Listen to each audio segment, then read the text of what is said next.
जरा ये वीडियो देखिएगा। जनाब स्पीकर, मेरा सिर्फ सवाल इतना है, जो लोग आज जिन बच्चियों की इस चाइल्ड मैरिज के ऊपर जो है वो पाबंदी नहीं चाहते हैं, क्या अपनी अपनी बेटियों की शादियां 9 साल और 11 साल की उम्र में करना पसंद करेंगे? नंबर 2 जनाब स्पीकर, हमारे मुल्क के कानून के मुताबिक कोई भी कॉन्ट्रैक्ट में आप दाखिल नहीं हो सकते जब तक आपके पास आईडी कार्ड ना हो, जब तक आपकी उम्र 18 साल ना हो। जनाब स्पीकर, ये जिंदगी का इतना बड़ा कॉन्ट्रैक्ट है जिसमें एक बच्ची की पूरी जिंदगी उसकी सेहत सलामती के साथ एक खानदान के साथ जुड़ने जा रही है। कितनी बच्चियां मरती हैं अपनी इस जो है वो शादी के बाद, जब वो मैटरनिटी के अंदर जाती हैं, इसके ऊपर किसी ने नहीं देखना है। बाकी इस्लाम की सारी शिकें मेरे सारे भाइयों को याद हैं। क्या बाकी इस्लाम के सारे कवानीन पे अमल दरामद होता है? अस्सलाम वालेकुम, मैं हूं कैसर अहमद राजा। उम्मीद है आपकी तबीयत ठीक होगी। आजकल पाकिस्तान में, पर्टिकुलरली पंजाब में, बहुत ज़्यादा ये ख़बर गर्दिश में है कि जो हुकूमत ने कानून बनाया है कि अब बच्चियों की कम से कम उम्र शादी के लिए जो है वो 18 साल है। इससे कम उम्र की शादी नहीं की जा सकती। कानून है, ये जुर्म है। पहले ऑर्डिनेंस था, अब ये कानून। नाउ मैं सबसे पहले जो इस वीडियो की क्रिटिक का स्कोप है, पहले मैं वो तय कर दूँ ताकि किसी को गलत फहमी ना रहे। मैं इस पे तबसरा नहीं कर रहा कि कम से कम शादी की उम्र क्या होनी चाहिए। ये एक शरीफे की मामला है। इसके जो एक्सपर्ट्स हैं, उलमा हैं, स्कॉलर्स हैं, इस पे वो बेहतर बात कर सकते हैं। एंड आई अंडरस्टैंड एक वाइड स्प्रेड डिसअप्रूवल है उलमा की कम्युनिटी की तरफ से कि जो काम आपने किया है ये गैर इस्लामी है। बहरहाल ये मेरी इस कन्वर्सेशन का स्कोप नहीं है। ये भी मेरी कन्वर्सेशन का स्कोप नहीं है कि बहसीयत हुकूमत आपके पास क्या इख्तियार है कि आप ऐसे काम कर सकते हैं या नहीं कर सकते। मेरा ये भी स्कोप नहीं है कि मैं यहाँ पे हलाल हराम के फतवे सादर कर दूँ। मेरा स्कोप सिर्फ 3 चीज़ों पे है, और वो जो उज़्मा बुखारी साहिबा ने 3 चीज़ें कही हैं। एक ये कि जो ये कहता है कि ये कानून ठीक नहीं है, वो 9 साल की उम्र में उसकी बच्ची की उम्र 9 साल हो तो उसकी शादी कर दे। दूसरा, उन्होंने मेडिकल रेफरेंसेस दिए बीच में कि उन बच्चियों के साथ वो क्या मामलात होते हैं। और तीसरा, उन्होंने एक लीगल बात की कि जब आप एक कॉन्ट्रैक्ट में एंटर होते हैं तो कम से कम 18 साल आपकी उम्र होनी चाहिए। ये 3 मेन चीज़ें हैं जिस मैं बात करना चाहूँगा। चलते हैं पहले हिस्से की तरफ। पहला हिस्सा यानी कि जहाँ उन्होंने ये बड़ी जज्बाती बात कही कि जो भी इस बिल को डिसेंडिंग नोटिस ने लिखा है उसे फिर चाहिए कि वो 9 साल की, 10 साल की, 12 साल की उम्र में अपनी बच्ची की शादी कर दे। वो हेयर इज़ अ प्रॉब्लम। कोई आदमी अगर ये समझता है, ये जो इमोशनल एक तरह का ये एक ब्लैकमेलिंग है, कि कोई आदमी अगर ये समझता है कि 18 साल की उम्र ठीक नहीं है तो इसका मतलब ऑटोमेटिकली ये है कि फिर वो 8 साल की, 7 साल की उम्र में अपनी बच्ची की शादी करेगा। ये कानून तो अब बना है। इस कानून से पहले जो आदमी भी ये समझता था कि 18 साल की उम्र ये जो है वो उसको अवॉइड बाय नहीं करता था मिसाल के तौर पे, तो क्या वो ऑटोमेटिकली अपनी बच्चियों की शादियाँ 9 साल की उम्र में कर रहा था, या 8 साल की उम्र में कर रहा था, 12 साल की उम्र में कर रहा था? मेरी और अज़मा बुखारी साहबा हम एक की एज के लगते हैं। मेरी बहन मुझसे 1 आध साल बड़ी होंगी, या मैं उनसे 2 साल बड़ा हूँगा।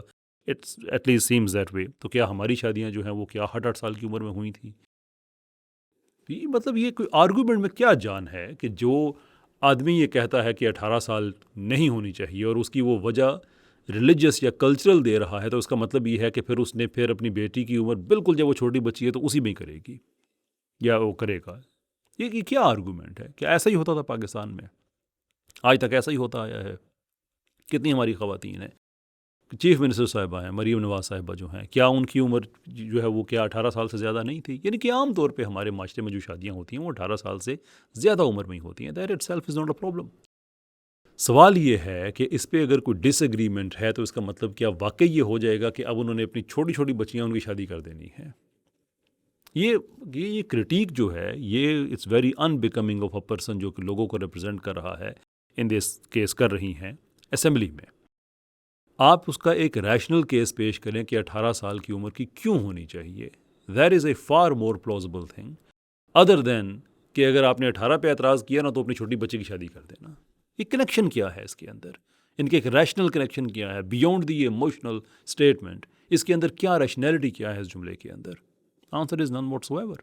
तो ये तो क्रिटिक मेरे ख्याल में कतई तौर पे ये ठीक नहीं की उनकी तरफ से, और मेरी क्रिटिक इस चीज़ पे है कि इससे बेहतर आर्गूमेंट हो सकता है, होना भी चाहिए कि जज्बातियत पे कानून नहीं बना करते हैं, उसके पीछे एक रैशनल केस है, वो डेवलप होना चाहिए।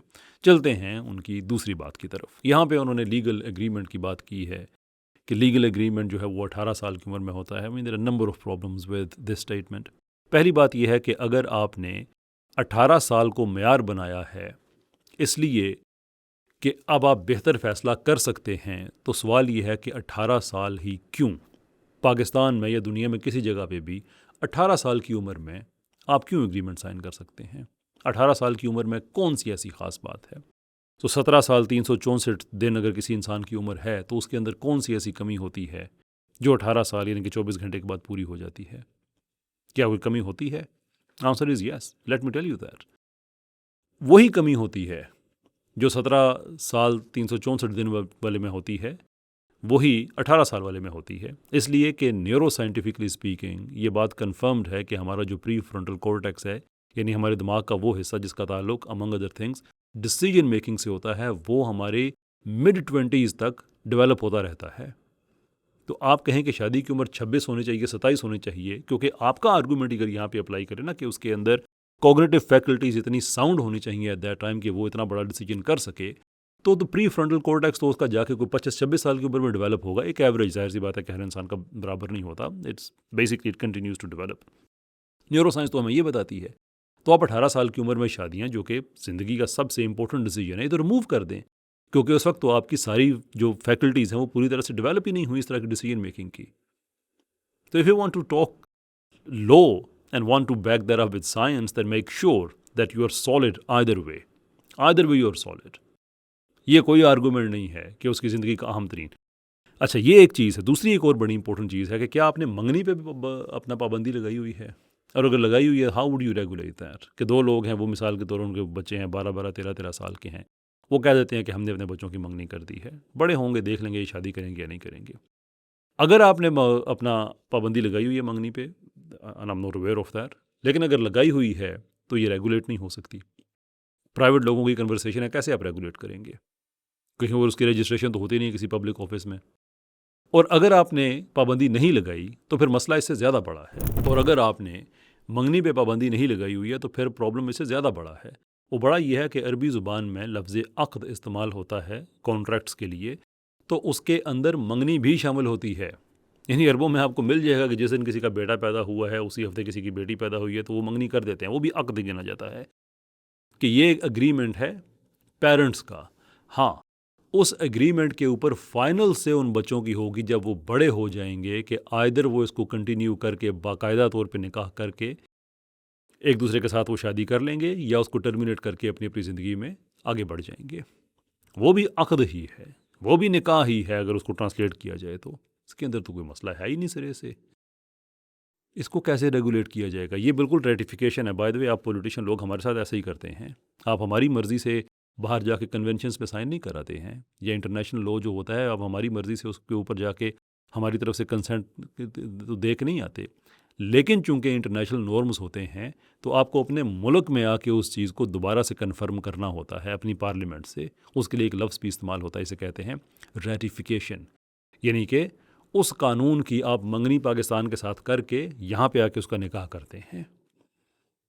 तो ये तो ऑलरेडी दुनिया में हो रहा है। तो मुझे बताइए कि अगर कोई अक़्द उस सेंस में कर रहा है कि बस छोटे बच्चे हैं इनकी, हमने एक निकाह कर दिया है, मंगनी यानी कि उस सेंस में कर दी है, अगर हम यहाँ पे उसको मंगनी ट्रांसलेट करें, तो जब बड़े हो गए वो फ़ैसला कर लेंगे, तो उसकी तो इस्लाम में इजाज़त है। आप उसको रोक कैसे सकते हैं? और इस्लाम में इजाज़त का मतलब, मैं बिल्कुल ये बात कहूँगा कि इस्लाम में इजाज़त का मतलब ये कतई तौर पे नहीं है कि इस्लाम में उसका हुक्म है, लेकिन आप उसे हराम करार दे देना बग़ैर कोई इस्लामिक वजह बताना, प्रॉब्लम ये है। और ये मेरा आपसे सबसे बड़ा प्रॉब्लम है, ये जिन लोगों ने कानून बनाया है। अगर आप इसकी एक इस्लामिक वजह दें ना, आप बताएं, मिसाल के तौर पे उलमा का तबका है, उनको एतराज़ है, और मैं ये नहीं कह रहा कि आपका ये आर्गूमेंट होना चाहिए, मैं आपको बता रहा हूँ कि अगर आप ये रूट लें तो फ़र्क क्या पड़ेगा, जो रूट मैं सजेस्ट करने लगा हूँ। आप मिसाल के तौर पे बताएं कि देखें, आलम इस्लाम में इस वक्त मलेशिया को देखें, इंडोनेशिया को देखें, आप इजिप्ट को देखें, आप मिस्र को देखें, आप तुर्की को देखें, आप अल्जीरिया को देखें, कितनी बड़ी तादाद में इस्लामी ममालिक हैं जहाँ पे शादी की एक मिनिमम एज है और आमतौर पे 18 ही है। तो आप स्कॉलर्स को, उलमा को, आप उनके सामने ये केस रखें कि आलम इस्लाम में इतने ज़्यादा ममालिक हैं, वहाँ पे मिनिमम एज रखी है, तो ये सारे के सारे कोई गैर इस्लामी काम तो नहीं कर रहे, इस्लाम के ख़िलाफ़ कोई इन्होंने कोई जहाद तो नहीं शुरू किया हुआ। That would be a much more rational case. दूसरा, आप उर्फ़ का केस आप रख सकते हैं कि देखें इस्लाम के शरीयत के जो हिस्से हैं उनमें बड़ा अहम हिस्सा उर्फ़ का है, यानी कि जो कंटेम्प्रेरी नॉर्म्स हैं उसके मुताबिक ज़िंदगी गुजारना। और उसके अलावा प्रिंसिपल है इस्लाम में कि नुकसान किया भी नहीं जाएगा, नुकसान बर्दाश्त भी नहीं किया जाएगा। आज डाइट चेंज हो गई है, हम खालिस खाने हमारे पास नहीं है, इंसानी जिस्म is much more fragile than it used to be. इसके अंदर वो स्ट्रेंथ नहीं है। हज़ार तरह के आपके पास केस स्टडीज़ हो सकती हैं कि उसमें आप ये बताएं कि देखें इस वजह से हम ये काम कर रहे हैं। उलमा कोई हुकूमत के मुखालिफ तो नहीं है कि वो कहेंगे नहीं हमारी फिर भी यही ज़िद है। आप एक रैशनल केस रखें, वो आपको एक बेहतर आपको मशवरा दे सकते हैं इस्लामिकली, और वेरी इंपॉर्टेंट इस्लामिकली इसलिए कि इस मुल्क में कोई कानून ऐसा नहीं बन सकता जो इस्लाम के मुखालिफ हो। ये तो हमारी आइनी रिक्वायरमेंट है। कोई कानून ऐसा नहीं बन सकता जो आइन के मुखालिफ हो। लेकिन आपका अगर ये केस हो कि हम इस्लाम के मुखालिफ नहीं हैं, ये वो वजूहात हैं जो इस्लामी पैराडाइम के अंदर अलाउ करता है हमें कि हम ये कानून बना दें, ये ज़्यादा बेहतर अप्रोच है बजाय इसके। और ये जो काबिल एतराज़ चीज़ है कि आप एक सेकुलर कमिटमेंट इंटरनेशनली करके आ जाते हैं, यहाँ पे आके आपको फिर इस तरह की इमोशनल बातें करनी पड़ जाती हैं जिसकी कोई ज़रूरत नहीं है, कतई तौर पे कोई ज़रूरत नहीं है। इस्लामी मुल्क है, हमें इस्लाम के ऊपर फ़ख्र होना चाहिए। साफ बताएं जनाब, हमने शादी की उम्र ये रखी है, ये हमारा इस्लामिक रीजंस हैं, जस्ट मूव ऑन। फिर भी अगर उसके अंदर है कि नहीं 18 साल की नहीं 17 की हो जाए, 16 की हो जाए, कुछ भी हो जाए, बट डू दैट।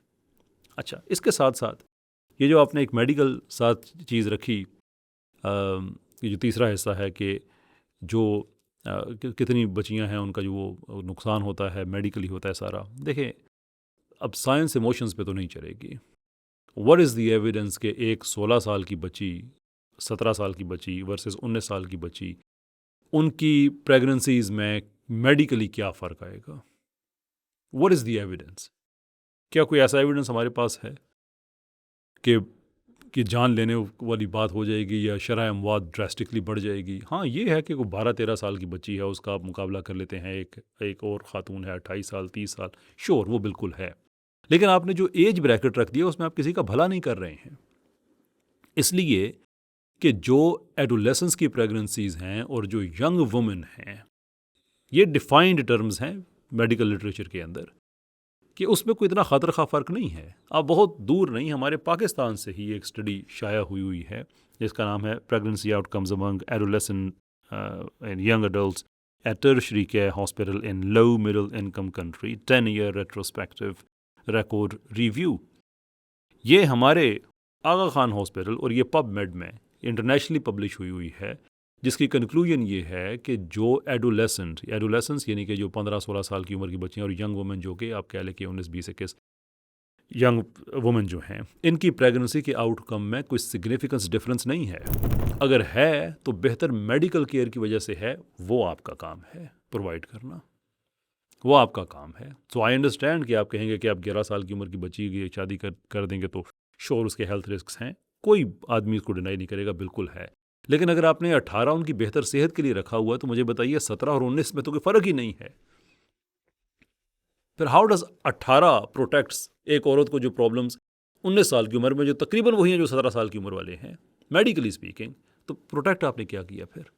इनके साइंटिफिकली स्पीकिंग भी ये आर्गूमेंट को टेनेबल नहीं है, ये गलत आर्गूमेंट है। आखिर में जो एक बहुत ही काबिल एतराज़ बात है जिस पे उन्होंने कहा कि क्या इस मुल्क में सारे कवानीन अप्लाई हो रहे हैं, इस्लामी कवानीन की उन्होंने बात की।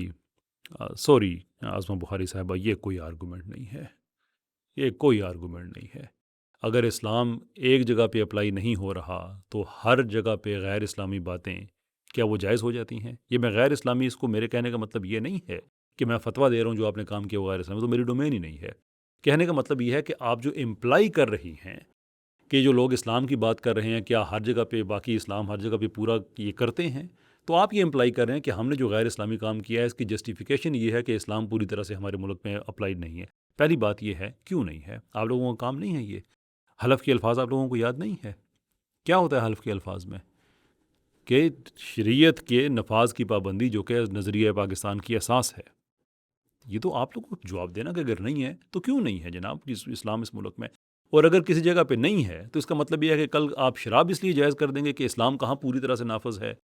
आप जुआ इस वजह से जायज़ कर देंगे, इस्लाम पूरी तरह से कहाँ नाफज है। आजकल सूद के ख़िलाफ़ कंपेन चल रही है, पाकिस्तानी बैंकिंग जो है वो इंटरेस्ट के आहिस्ता आहिस्ता ख़ुद को पाक करती जा रही है, तो कल इस प्रोसेस को इसलिए रोक दिया जाएगा कि इस्लाम पूरी तरह से नाफिज नहीं है। That's a very disappointing argument. Much more better it would have been अगर आप इसका एक इस्लामिक पैराडाइम के अंदर से, यानी कि आपकी पॉलिसी अगर वो इस्लामिकली इन्फॉर्म्ड होती, वो ज़्यादा बेहतर बात थी, बजाय इसके कि आप लोगों की इंटरनेशनल कमिटमेंट्स वो आप करके आप लोग आ जाते हैं, यहाँ पे फिर मसला बन जाता है। वो NGOs हैं, उनके लोग दंदनाते फिर रहे होते हैं, लॉबिंग कर रहे होते हैं। ये तरीक़ाकार ठीक नहीं है। बिल्कुल आप कानून ये बनाते हैं, अगर इस्लाम से अकॉर्ड करता है बनाएं जनाब, लेकिन उसका इस्लामिक केस आपको रखना होगा, सेकुलर नहीं। और ये जो आर्गूमेंट्स आपने दिए हैं, ये तो डेफिनेटली किसी सूरत में ये काबिल कबूल नहीं हो सकते।